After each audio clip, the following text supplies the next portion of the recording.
Now, Day of the Dead is a practice that comes from ancient times, and it's a day of remembrance so that people who have died and passed on are remembered, and sort of just you spend the day with them and you make preparations because they're coming back to see you one day a year.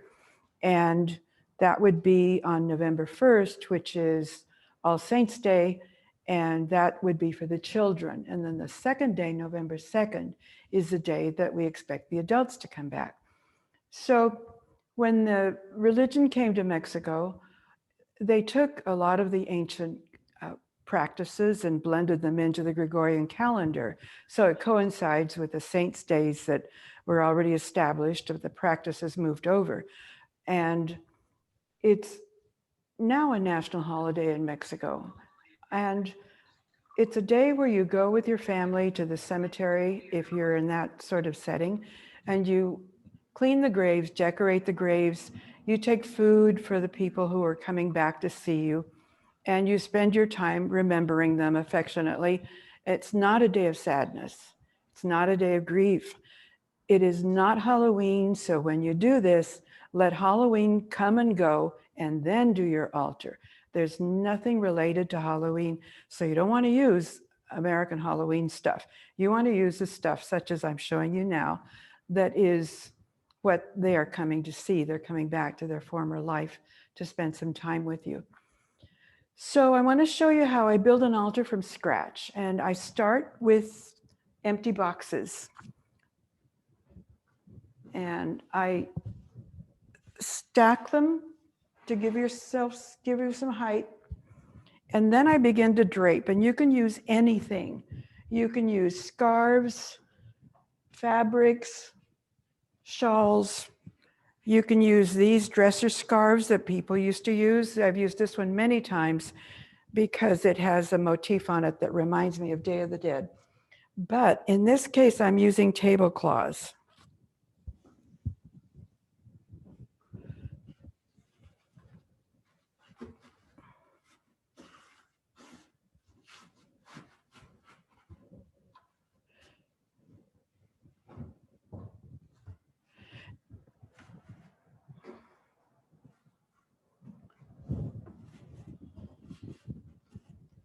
So there's my base, and behind you can see that there's another scarf, which is there just to give height.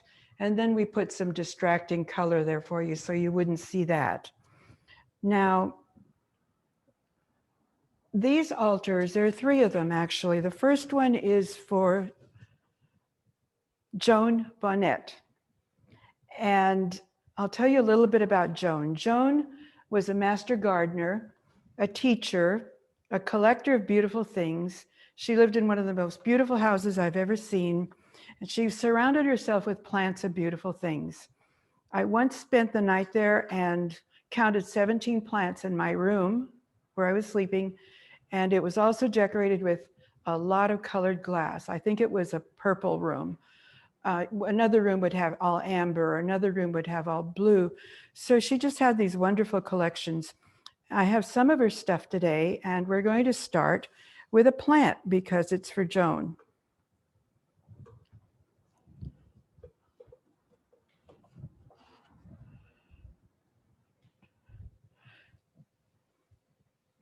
I have a basket. So I like to take fresh flowers and put them around the edges.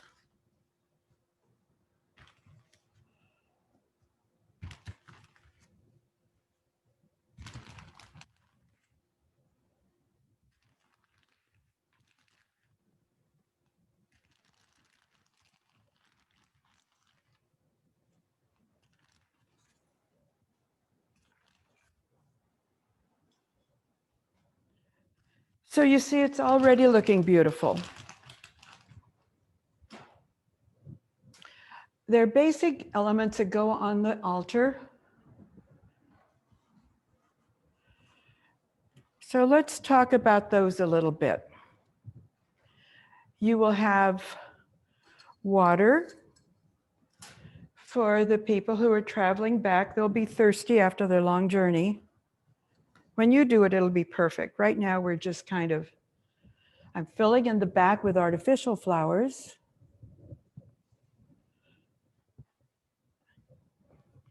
Okay, so there'll be water. There'll be incense. And I didn't bring the incense because you won't be able to smell it. But here's a censer, and I have a small one, which is from the state of Oaxaca, and it has little dead people on it. So there are two of them.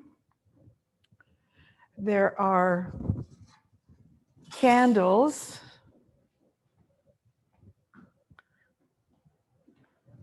And I want to introduce, you'll see Lisa coming into the frame. She's my helper today, and we're working in tandem to get everything on there. There's always food, and there's candy and bread. So we're going to be putting all of those on there. We're adding another extra candlestick. Now the candlesticks are to light the way for the people who are coming back, but they also represent people who have already passed away. So what you can do is you can represent whoever you want to with a candle. And we're just putting that there.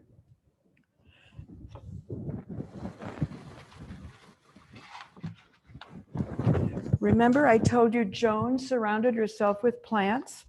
So we're surrounding her altar with plants. I don't usually put living plants on them, but we are today for Joan.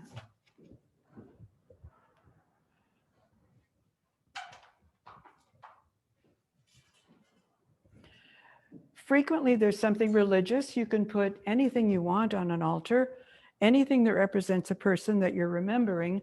So in this case, I'm putting a Sacred Heart just because I think it's a nice thing to have on here. But frequently you'll see saints, religious articles. And then there's this, you want to take a look at her. She's from Oaxaca. She has the Oaxacan huipilan, and you can see her braids in the back. And the only thing wrong with her is that she's cartoonish looking. So one of these days I'm going to repaint her face to make it a prettier face. Not quite so cartoonish. Maybe it's her teeth. Somehow she seems a little garish to me. These are typical decorations from Mexico, and they are made out of flowers. They're not meant to last long, but I think I've had these for 40 years. And so they make a very striking addition.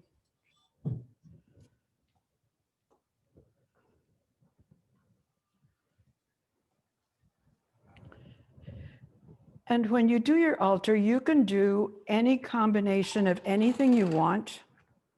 It can be any color. You can use whatever catches your eye. We always have a photograph of the deceased. In this case, here's Joan. Here's Joan. So we're putting her picture.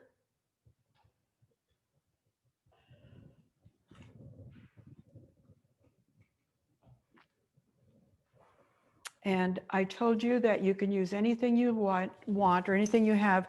And take a look at these dead ferns. I think they're lovely. You may not care for them, but I think they're pretty, so I'm putting them on. Way back here. Now, there's a lot of little stuff that I want you to see. And these are candies, they're typical. And literally they're falling apart. These are at least 40 years old. They fill these with syrup. So when you bite into them, you get syrup. You get little skulls, and there's tiny skulls, and there's larger skulls. I have bigger ones at home. This is an aging one. You can see he's turning brown. He won't last forever. And I will tell you at the end of this where to find this stuff. So I'm putting it on the altar. I like to use doilies. So I do have doilies.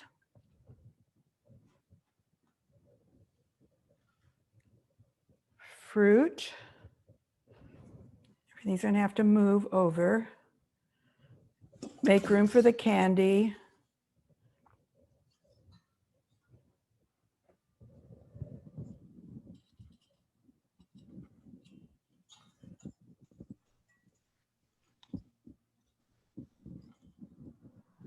There. And then here's a little piglet who's turned gray. He was another color, but he's ancient. A lyre, which is symbolic. Heart. Little plates of enchiladas. Another little fruit bowl. And little skulls. Now the larger ones we'll put wherever they fit. Here's a little dead man. So there you have your candies.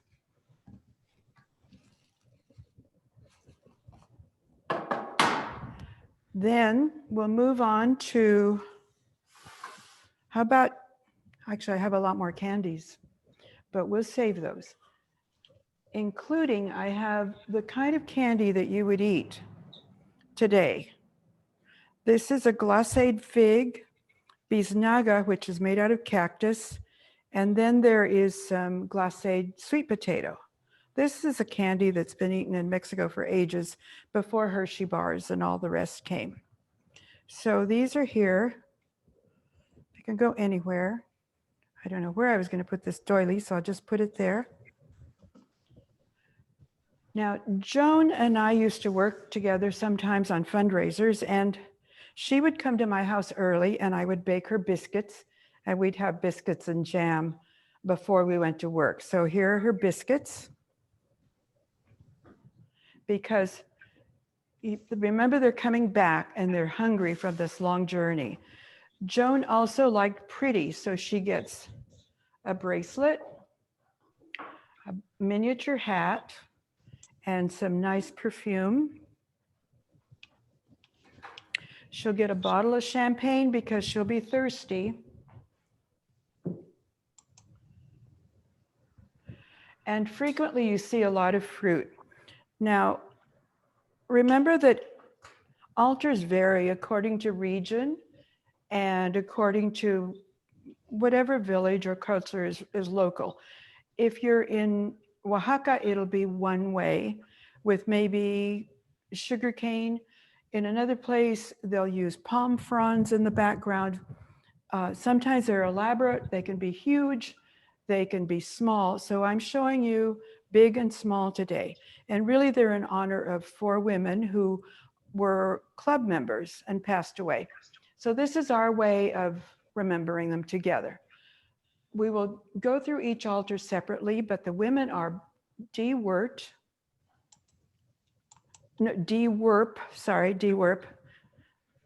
and Judy Bingman and Charlotte Boileau. So we will do each one separately later. So here's another hat for Joan. We'll just put that there. All of this stuff is going on the altar, so it'll be chock full. Tamales. I made tamales for the occasion, and when this is over, we're going to have them for lunch. Just like on Day of the Dead, you take all the food to the cemetery, or you have it at home if you're doing your altar at home. And after they have eaten and taken all the nourishment out of the food, it still tastes good. So you eat it. So that's what we're doing today. We're having tamales for lunch. And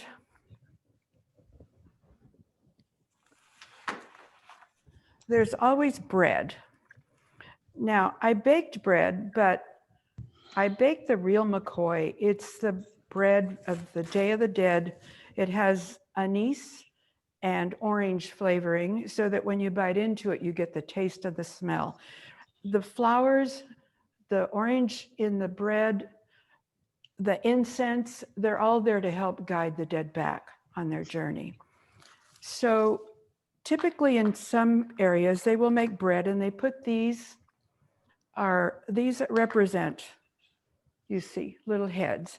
And you put them in the bread, you bake them in. These are religious. This is the first time I've seen religious this way. Here's a virgin. Normally they're just women. Here's an older one. And I didn't put them in before I baked, so they're kind of sticking up, but normally they're kind of embedded. And they're usually decorated with sugar, which is what I put on here. And she's just gonna sit there. This one I baked especially for Joan, and I put the marigold flowers on the top. The marigold's called a cempasúchil, and it represents this practice, this Day of the Dead practice. So there's Joan's bread.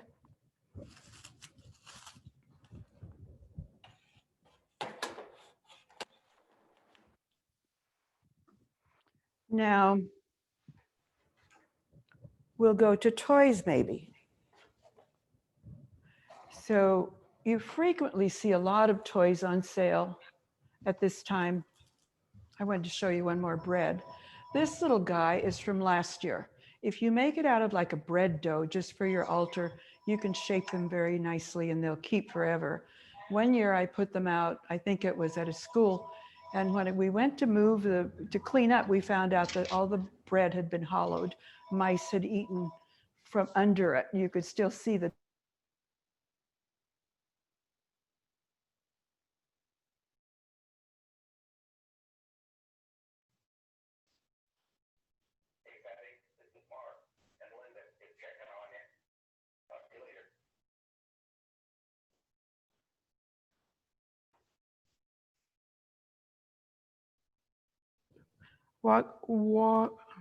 I know I never pronounce it right. So here's a doll, just because you can do toys. And these little altars are made out of oak tag. I think I made these with children, and these are, you just make yourself a little box, you make a smaller one, you pile them up, you stick a cross on the back. Then I think we painted them with tempera. So you can do these yourself. If you want to get fancy, you make them much bigger and you do cutouts like arches, and you put either cellophane or tissue paper. So when you put them over a candle, the light comes through. So that can just go anywhere on the side. There's this one is heading for the garbage, but I'm going to show them to you. It's a little row of essentially priests, and they have a little paper cone body, cotton hair, and a garbanzo bean face. So these are so old, I think they really have to go on to the next world themselves. So I made a couple just to show you. You can do them yourself. You take a paper cone and you take a garbanzo bean. I had only very tiny garbanzos, so I had to make them tiny. And you paint little eyes on them. You make a little surplice, a little thing that goes over. And you can put them anywhere you want in a row, or whatever. But those are typical of what you could do. Here's an ancient one. I don't know how long I've had this, but it's a long time because it no longer it does go back and forth, but the dead man inside no longer pops out. So this is what a kid might expect at this time of the year. Now, I'm going to save these for a sec, and I'm going to put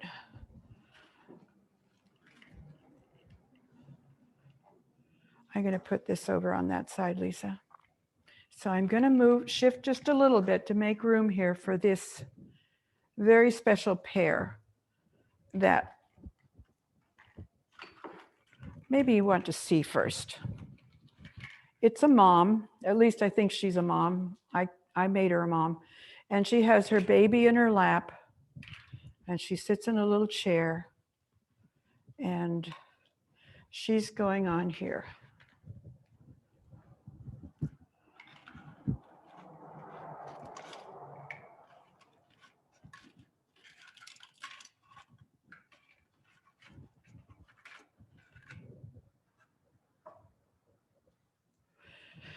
Now, To a Mexican, death is part of life. So it's not a sad time. This is a fun time. It's not a party like you see here, kind of a crazy party. It's a time when you think of the people who left and you remember them affectionately and you spend the day with them. I was watching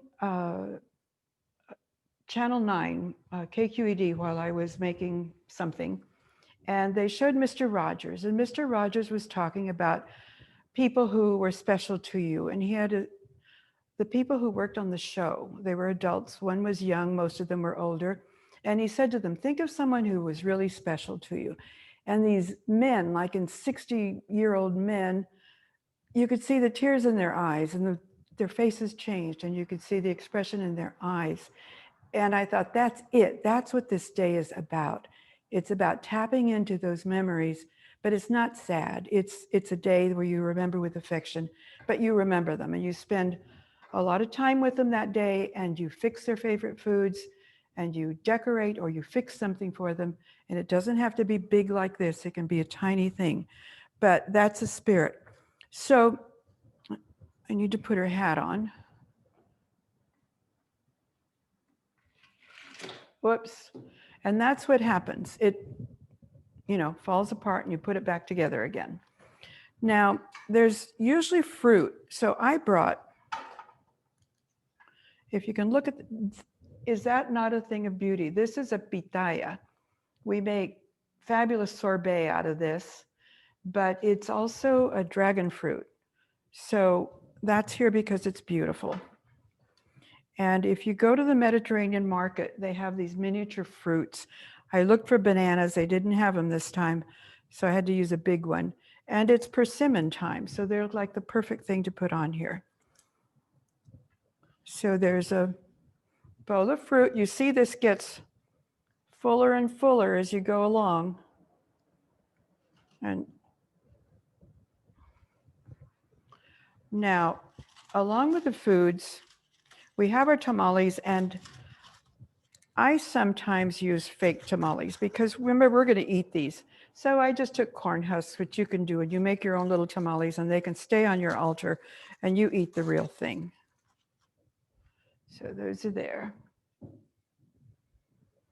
And at the end of this presentation, I'm going to show you how to make some of the stuff that's up here so that you can make your own at home.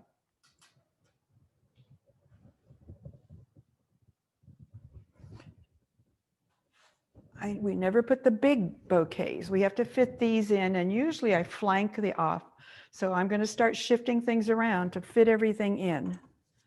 And these can go here. You want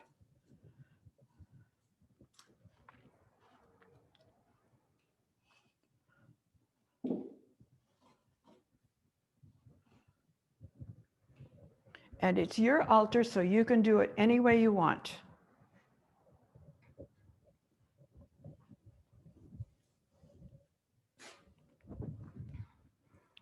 Can you put that one more prominently this way? Yeah, and then this one goes. We still have one more bouquet, which goes over here. So how about there?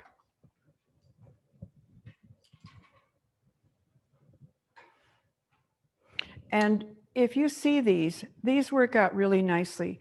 It's just this glass thing. You put your votive lights. Sometimes I put chili peppers down here, whatever you want, pansies, but it works nicely and you don't have to worry. One of the cautions here, we're using a lot of candles, but you don't want to light them around all this tissue paper unless you're there with them. You never leave them unguarded. But this works nicely because they're tiny and they're contained and you've got candles lit, but they won't burn anything up. So I'm going to put this one here with Charlotte. Now, Joan,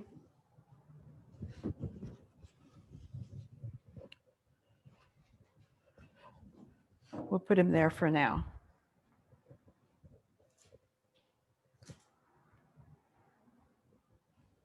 We've covered almost everything. So we're getting to the part where I'm going to show you how to make some of these things. There are more. You want to maybe think if you can find a place where we can put more of these. I want to,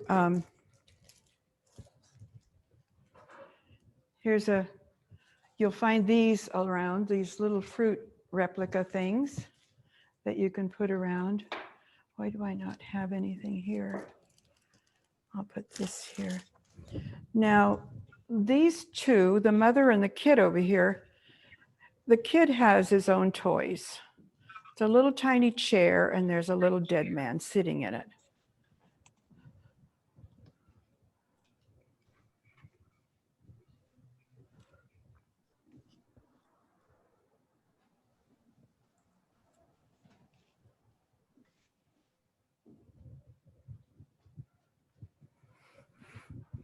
Now, remember I told you that Joan was a master gardener. So at this point, I'm going to move this forward and we're going to do something else in front of the altar.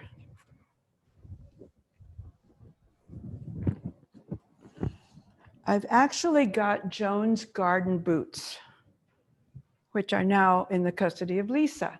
So I've got artificial flowers in these, but these are Joan's gardening boots and we're going to put them right here.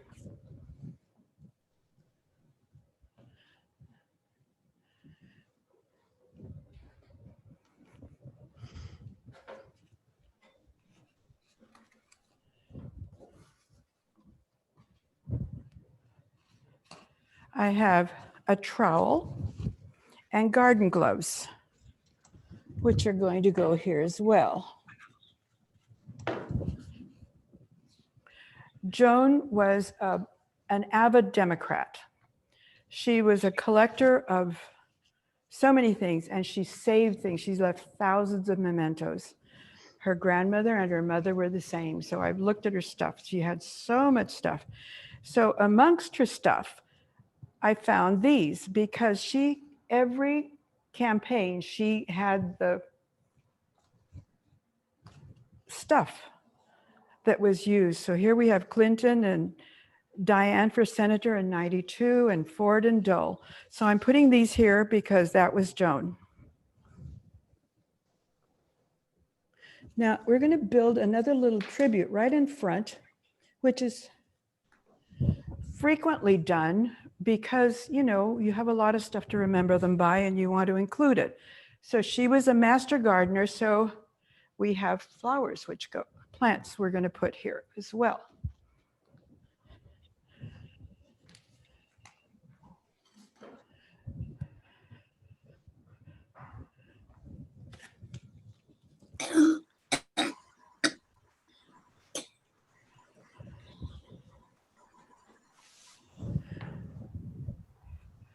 Remember, Joan was a teacher. She lived in Willow Glen. She loved Willow Glen, so we had the book she worked on.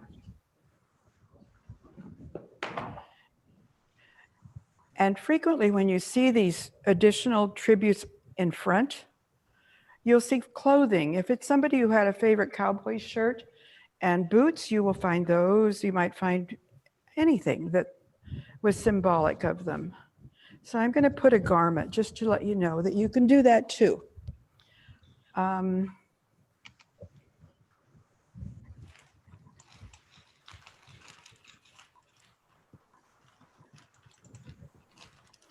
feel like I'm forgetting something, but it will come to me and we'll get to that later. So the extra marigolds can go anywhere you want, just to add additional color. So I encourage you to do this. Stick them anywhere you want. And maybe I'll move her bread over here. There's her bread. Now, that's pretty much done. So what I would do here is take my marigold petals and strew them around wherever they fall.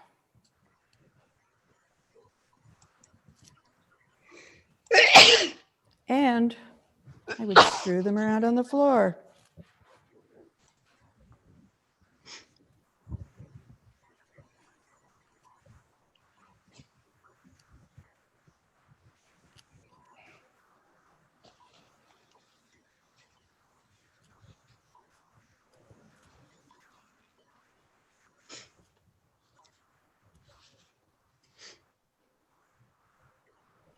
And all the while you're smelling the pungency of the marigolds, you're thinking about the person that you're building an altar for.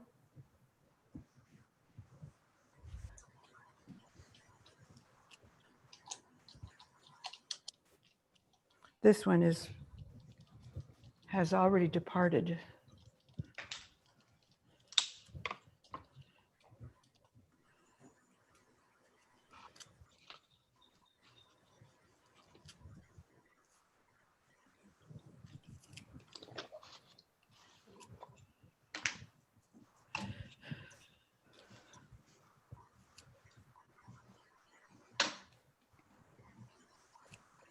So you get the idea. That's it. So at this point,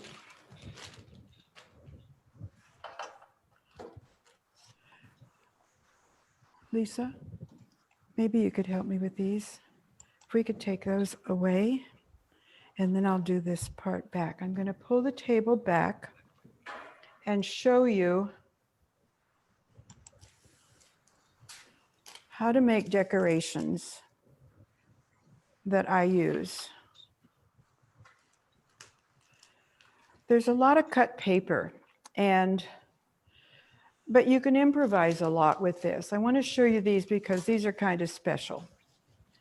Joan loved her cat, Casey, and I wanted to do something to include a cat. So I cut these out. They represent Casey. I cut them out of fadeless. Normally these are tissue paper cutouts, but I wanted to make it easier on myself. So Casey's on the altar as well.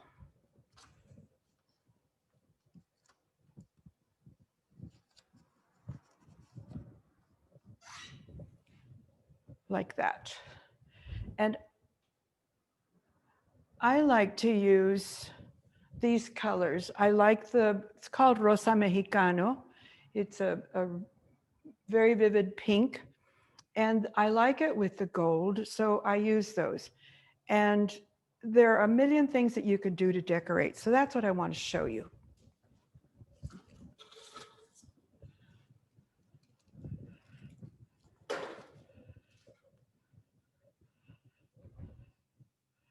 I think that's it. Borrow this for a minute.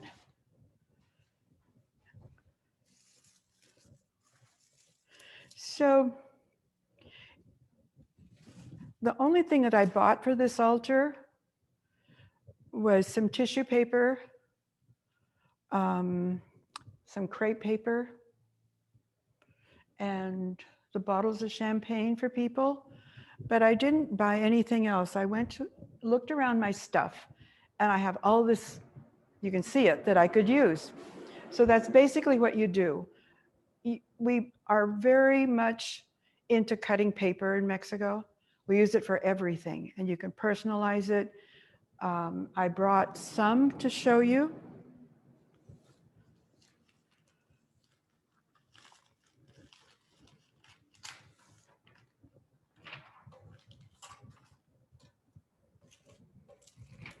And I brought, this is what I would have used with children to show them. This is what you're aiming for. It can be any design that you want. It's a laminated one, but that's basically what you're aiming for.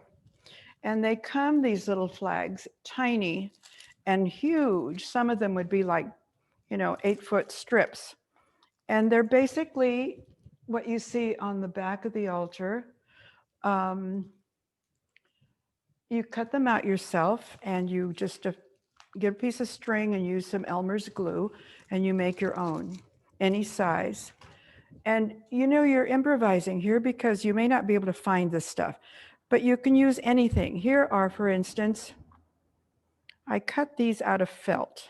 This is like a felt board. We used to use felt boards in teaching in the old days before we had TV and computers. So I cut these out of felt just to show you that if you don't have skulls and you can't find them, you can make your own. These are not sticking like they should, but they're just cutouts. But I have skulls. I can do anything I want with these. I can make flags, I can make strips, I can put them on the tablecloth, whatever. And you can go big with these flags or you can go small. These you'd want to buy. They're too hard to make. And they have little dead people. But you stick these, whoops, I'm stepping over my altar, around the edges like this to make it even more beautiful.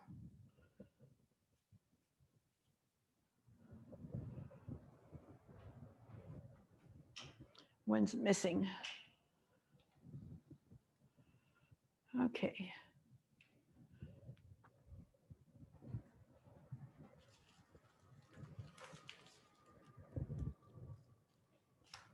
And I want to show you how to cut some flowers. But I wanted to show you first that you can go big with flowers and you can go tiny. These are crepe paper, and so are these, just using florist tape and wires. So you can make them any size you want.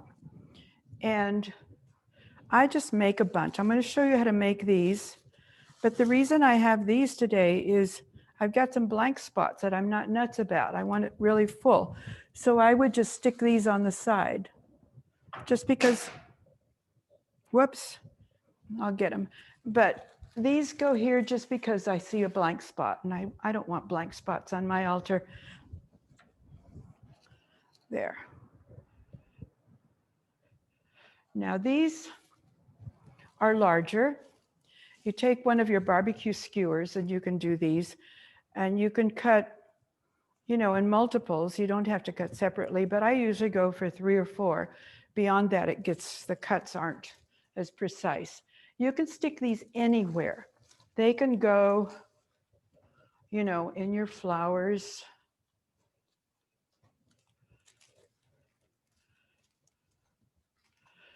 They can be a backdrop of any sort.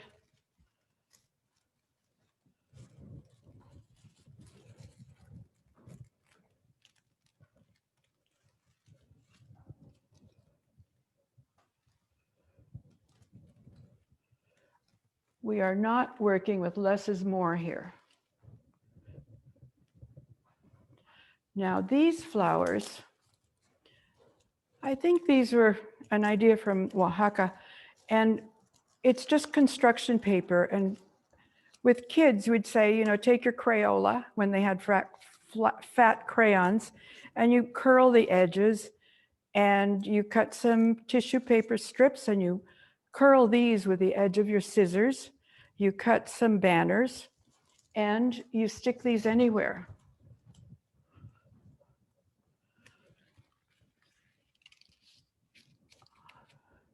And they're quite nice. So when I knew I was doing this, I thought, what can I do just to show that you can invent whatever you want? And here's something. I thought I have lots of ribbon, and I just made some flowers and I stuck them on there, and I thought this would be really nice to hang on a corner, just for color. And Lisa's doing one on the other side. So they just hang there just for color. But I think they're pretty. I'll do them again, possibly. So I made them in different colors, just for kicks. And you see, they're really pretty. So I don't know, we could put these maybe on one there, and I'll put one over here.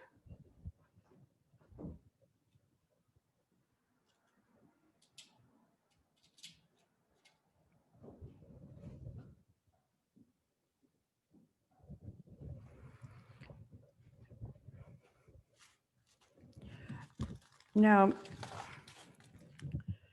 these are papers that I've saved. You would find these in Mexico. Commonly, they're very cheap, but you can do these if you have the skill and the time. Cut out any shape you want. This is Catarina Calavera. She's a famous calavera. And I told you that in Mexico, death is a part of life. And I've got a list of over 105 words for death. And I could add more easily, and a lot of them you can't repeat. But anyway, it's a common thing to think about. So here I made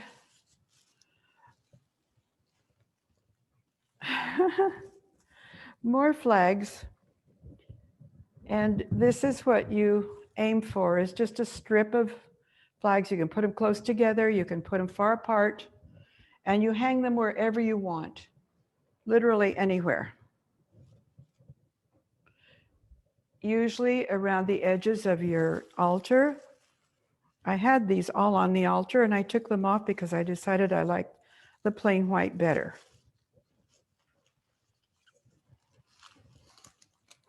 But what I want to do now is show you how to make some of this stuff. These you probably already know about, but let's just go over them.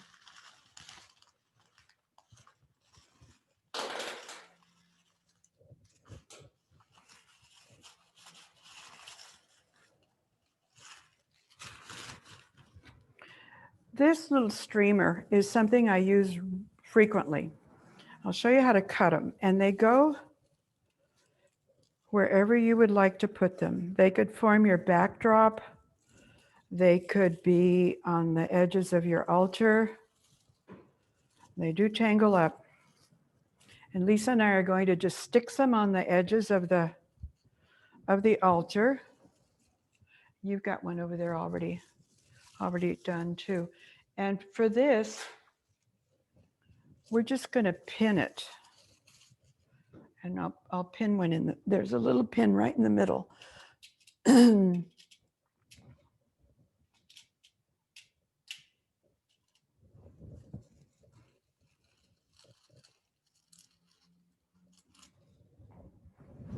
then here's a little pin right here. We're good. I think this will do it, as long as I'm getting it in the middle and it's not too crooked. So that's how this works.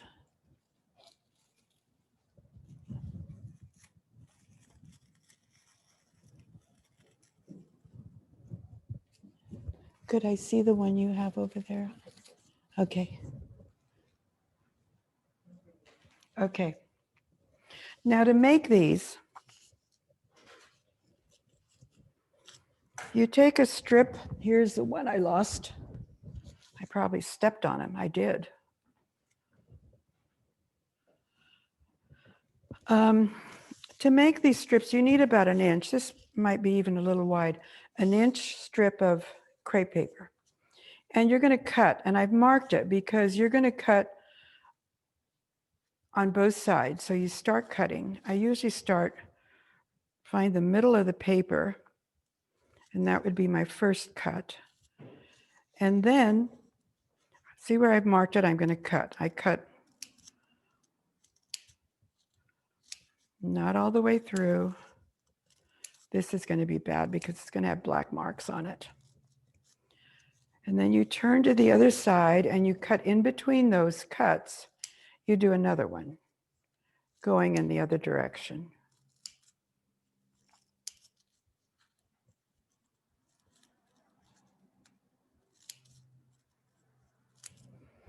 So there you've made your cuts on both sides. It looks like this.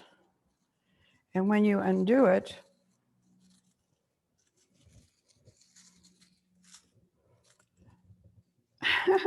I cut too close to the edge, but you get the idea. You just simply pull it out, and what you get is this little streamer that goes into these lovely ones that I cut previously. That was not all that successful, but I hope you got the idea. You just go both sides, cutting alternate cuts. So if you've cut in one direction this way, you just turn it around and then cut in between those cuts.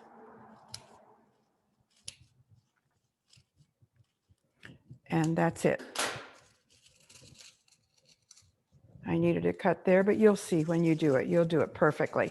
Now, I don't worry when I don't do things perfectly anymore, because if I were at Tarahumara in the north of Mexico, they do this beautiful embroidery. It's geometric and very complicated. And they always build in a flaw purposely. They put a flaw into it. So when I have a flaw, like I do with the cat cut here, there's flaws. I didn't measure carefully. So where I put in gatito, the bottom, the spacing is off. But then I thought, well, there's my flaw, and I live with it. So basically, that's a great philosophy, is everything should have a flaw. Nothing needs to be perfect. So I wanted to show you the other flower. And with, this is your all-purpose flower. And you take, if you buy tissue paper, it comes in a package, unfold it, and then you refold it so that you get equal pieces. It works out perfectly. And for me, the ideal number of pages or sheets is 5 to work with. Gives you a good enough flower. And if you really just fold your paper, and it'll portion out to papers this size, you won't waste a bit. You don't want to waste any of that paper. And what you do is you take your paper and you fold it into an accordion. I cut a piece out of that one, so I'm going to take it out. You just do an accordion. I've done this with kindergartners, so you can have your children help you. You simply do this back and forth till you're all done. And then I like to use ties, you know, these, just to connect it. This is a really short tie, or a piece of string will work. Once you've done that, you cut your ends. You could go pointed, you can go rounded,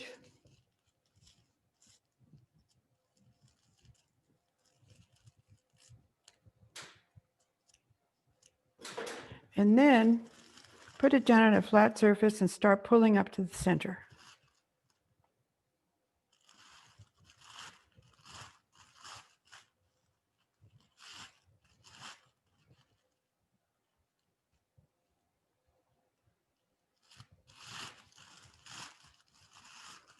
There's one side, now I'm going to do the pointy side.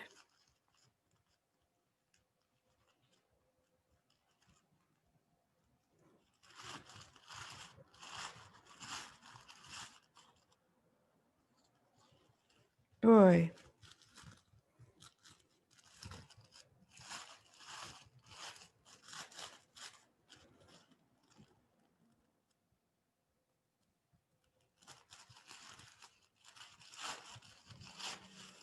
So once it's up, you kind of even it out so it looks like a pretty flower. But there you have it. It's an all-purpose flower. You can put these anywhere. You can tape them to a door frame. You can put them on a chain. You can make them big, little, it doesn't matter. But there you are. You can put a center by putting a different color in there. But that's that easy flower to do. And I think that's it. Now I wanted to tell you also, use whatever you've got. In this case, I didn't have enough vases, so you take one of those cans of Clamato juice and you make yourself a pitcher of margarita, not margarita, but Bloody Mary mix, or, you know, something that you can drink with it. You cover it with paper of any sort and you've got a vase. I've done this many times and it works fine. You put your flowers in it, they're fine. Every once in a while I find something that I can use in a store, and I found these at Joann's. And I just put a hole in his head and stuck that up there. And he gets even better when I put a wreath around the base. So I wanted you to see that.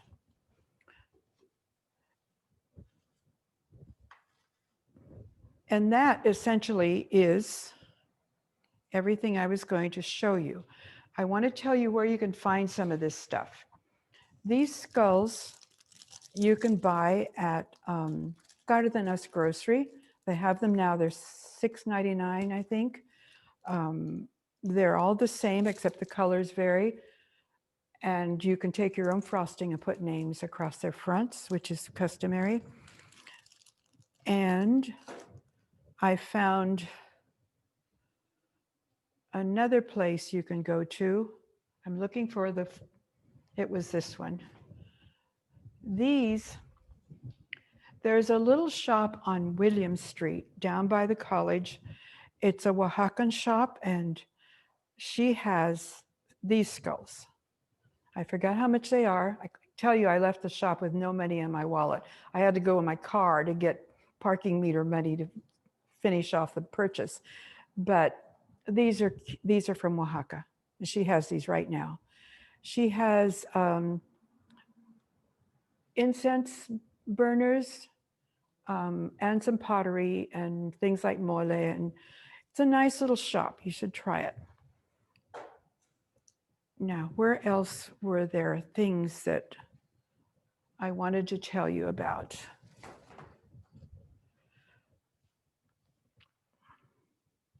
Oh, I have a lot of stuff at home that I'm not going to use.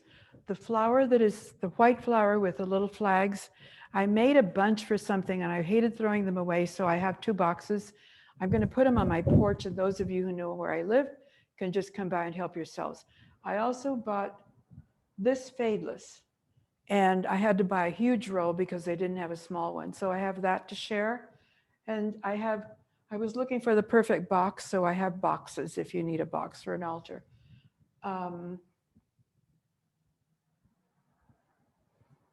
But that covers that part. Now let's get to this side. This altar is a separate altar, and I wanted to show you that they don't have to be huge. They can be of, flowers and a photograph and a candle. It doesn't have to be elaborate. But this is Charlotte Beauvoir, who was a member, and I know that she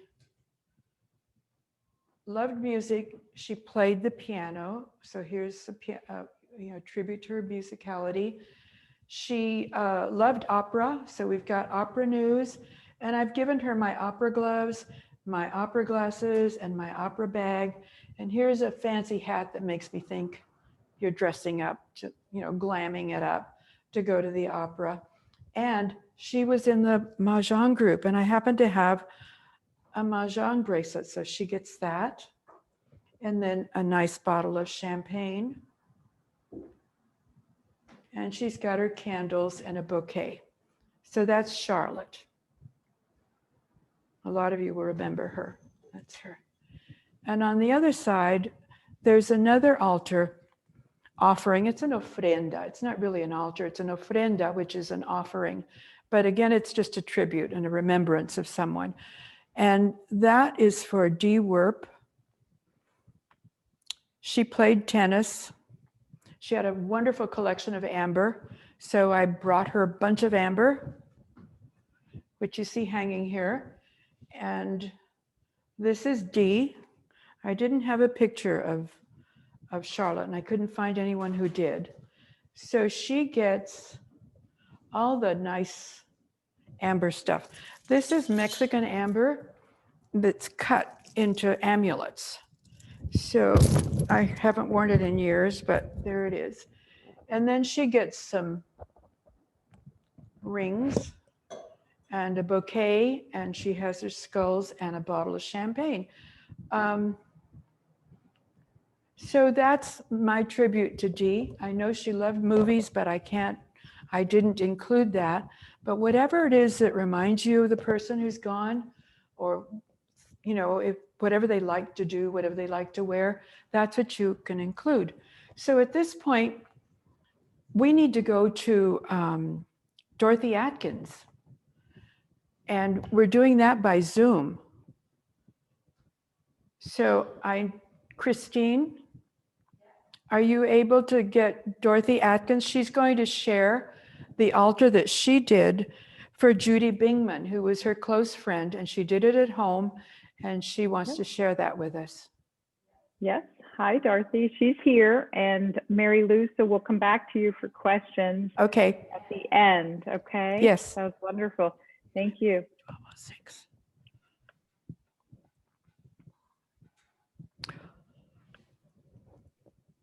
Hi, Dorothy. You can take it away whenever you're ready. Just please unmute yourself. I think that's what we need to do. Well, I did an altar. It's not elaborate. I actually photographed it when I was finished because I didn't have the space to keep it up. But it was a tribute to my friend Judy.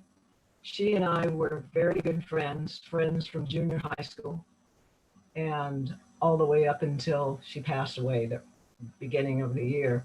Judy was an avid photographer. She was a world traveler. She was a birder. She loved to bird, look at birds. And she was just kind of fun to be around, and she liked everything. She carried her cameras everywhere she went, and she was always full of fun, and she was always trying to teach me about birds and make me be interested in what was in my backyard, which I finally adopted. And she was just no frills, just Judy. Judy was a member of the San Jose Women's Club, as well as being a member of the Penwomen, National League of American Penwomen, which she was very, very passionate about. Before I show you the photo of my altar to Judy, I'm going to show you one of my favorite photographs that I got inherited when she passed away. Can you all see that? I hope. Yeah. Maybe I need to close my curtains. Like, here we go.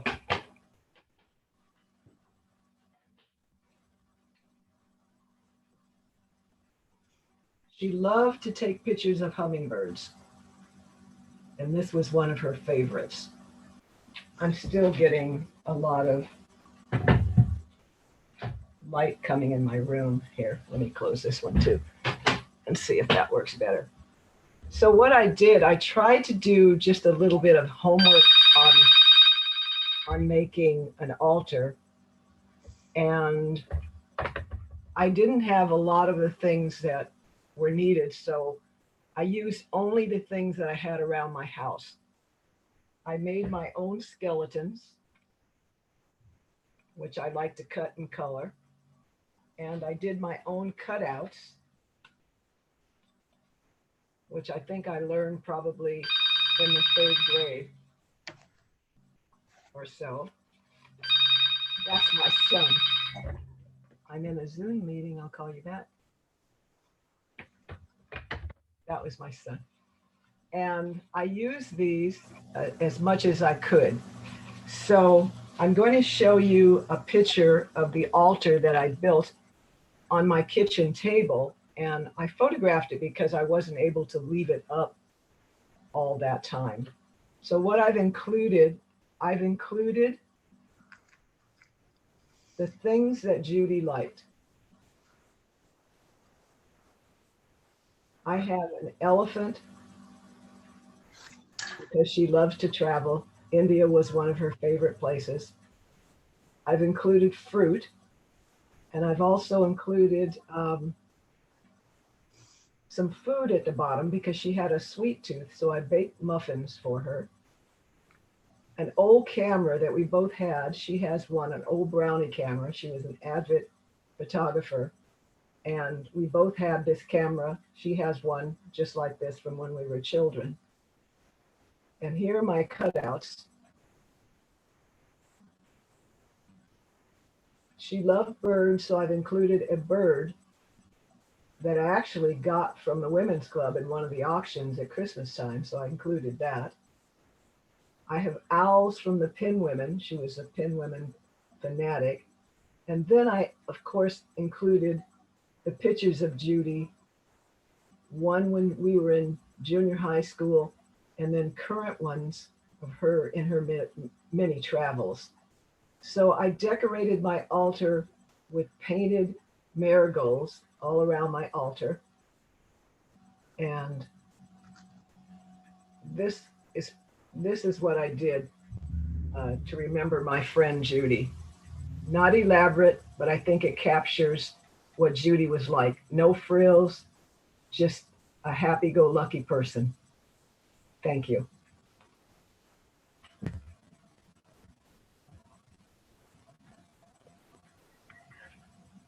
That was very lovely, Dorothy. Thank you. Do you have it?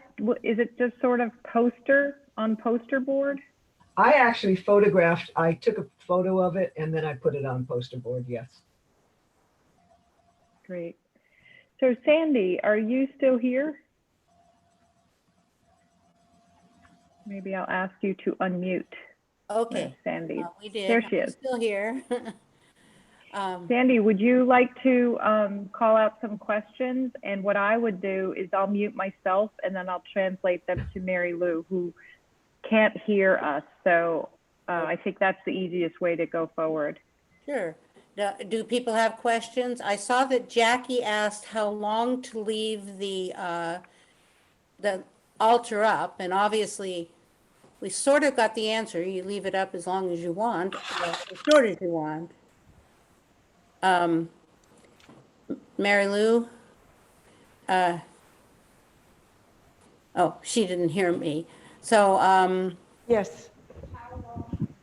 how long do we leave up the altar?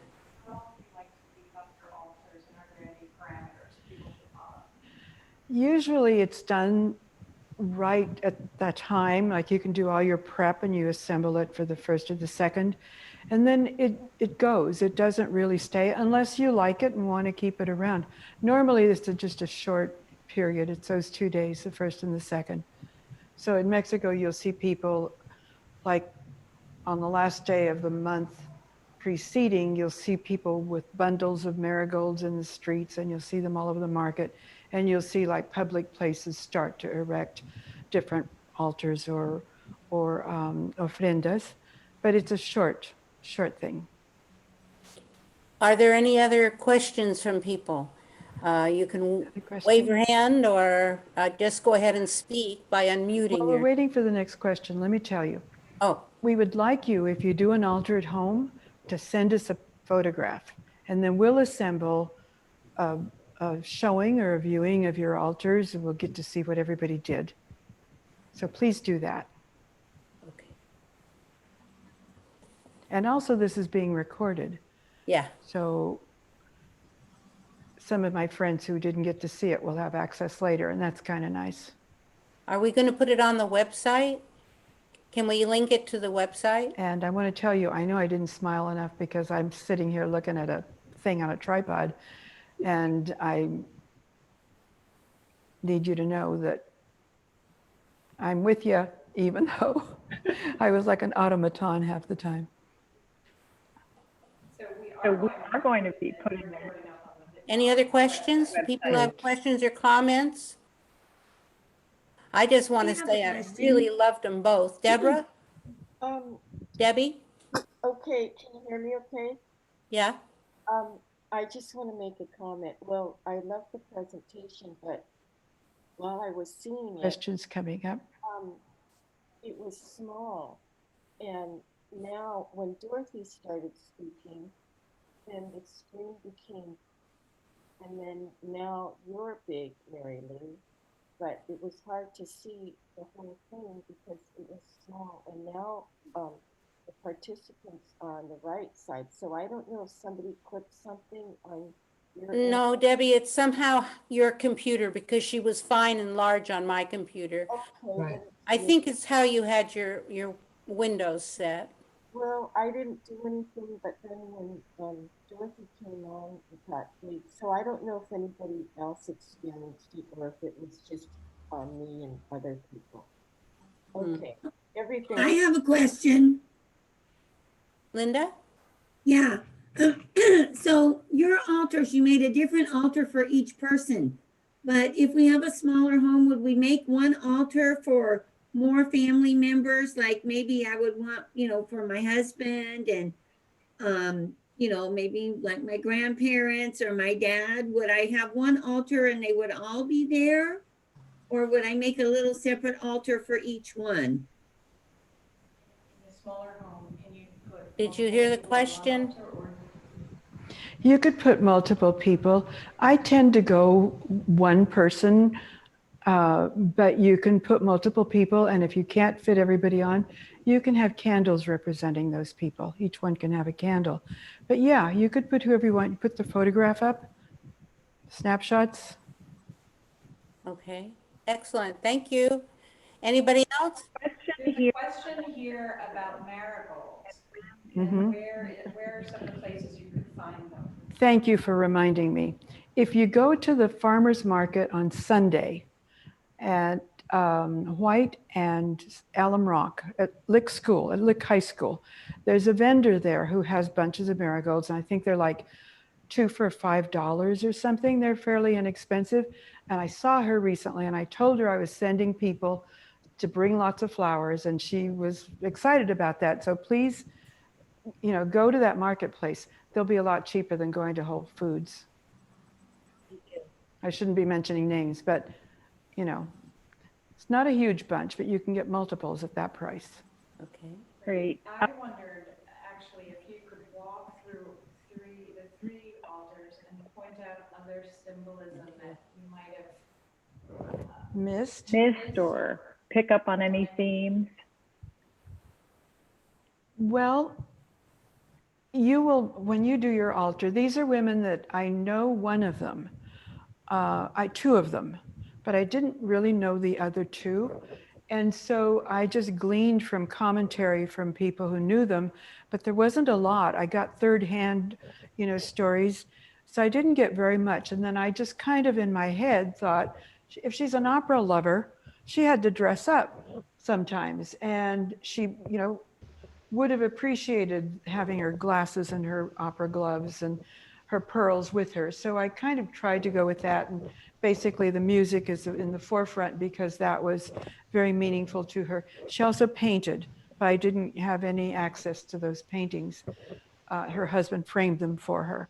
And that would have been nice to have had her photo and a painting, but we're remembering her despite the fact that we have limitations with that.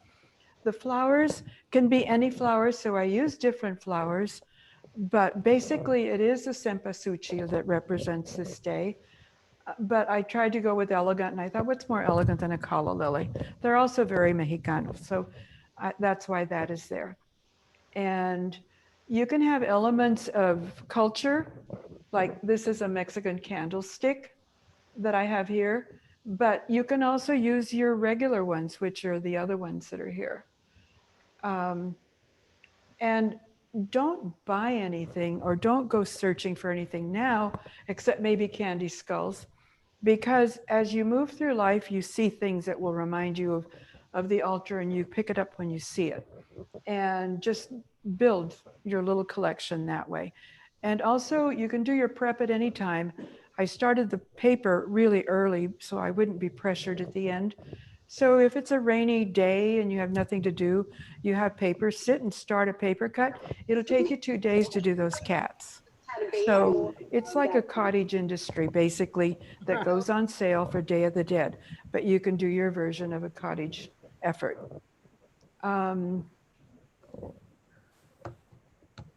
It's a day of reverence in a way. And when you do this, I think if you've never done it before, you'll feel that you're really devoting your time to thinking about somebody who's no longer with you, and that it elevates it from being grief to being just appreciation and memory.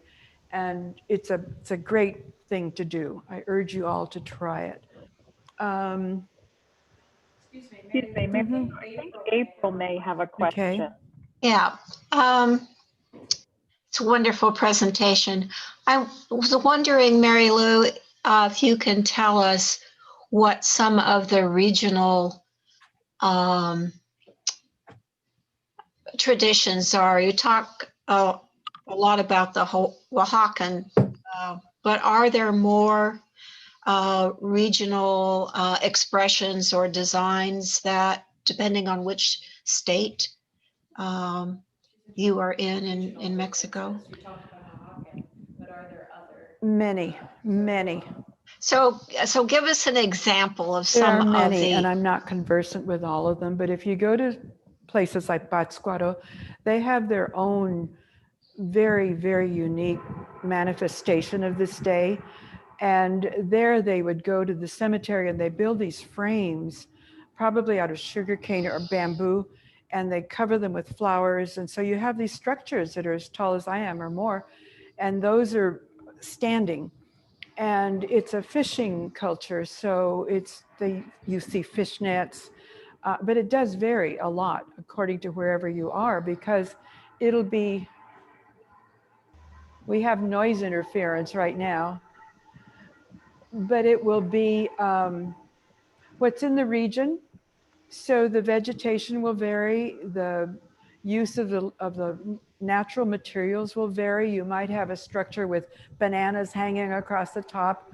You might see pineapples and lots of different kinds of greenery, everything from banana leaves and sugarcane to palm trees and whatever is there.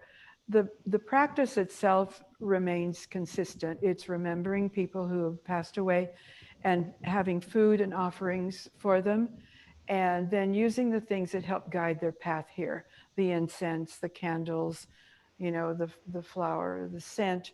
And you cook a lot of food, you take it with you. You might spend the night in the cemetery in Pátzcuaro.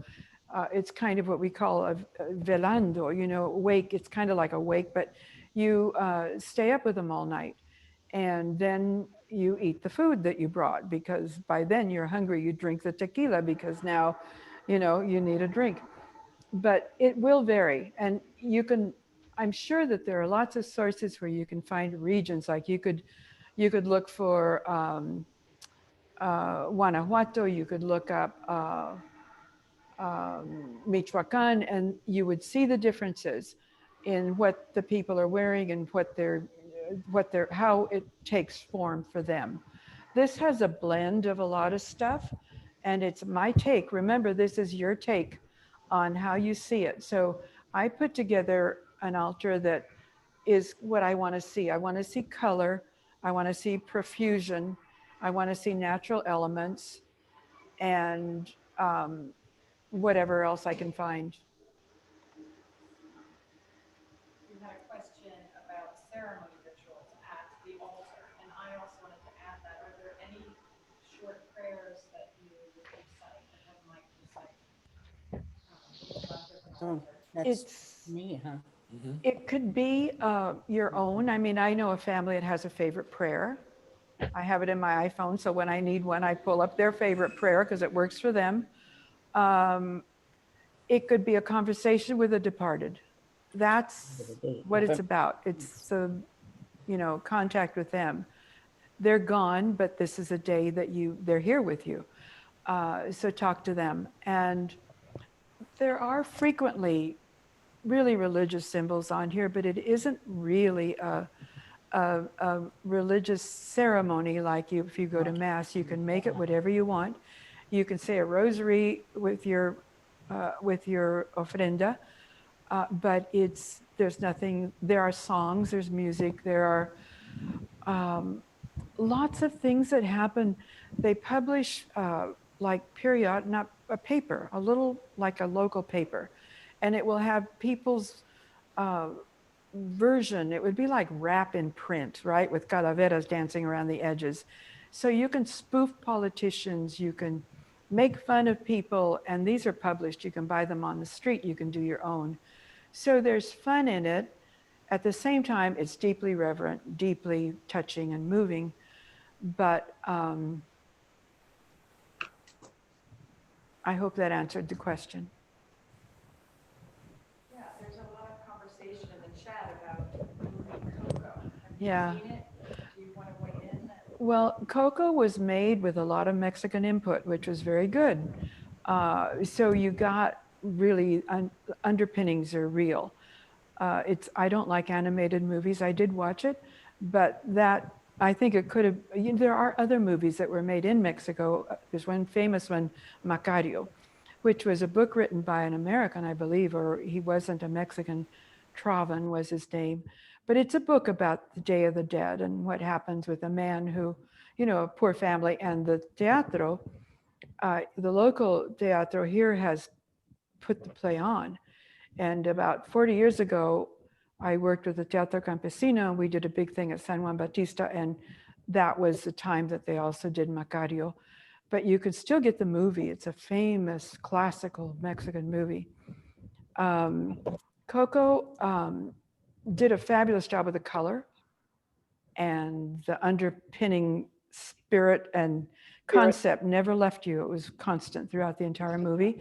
The music was written by Mexican, I believe, there's a couple, Los Angeles couple who do music for movies, and I think they did it.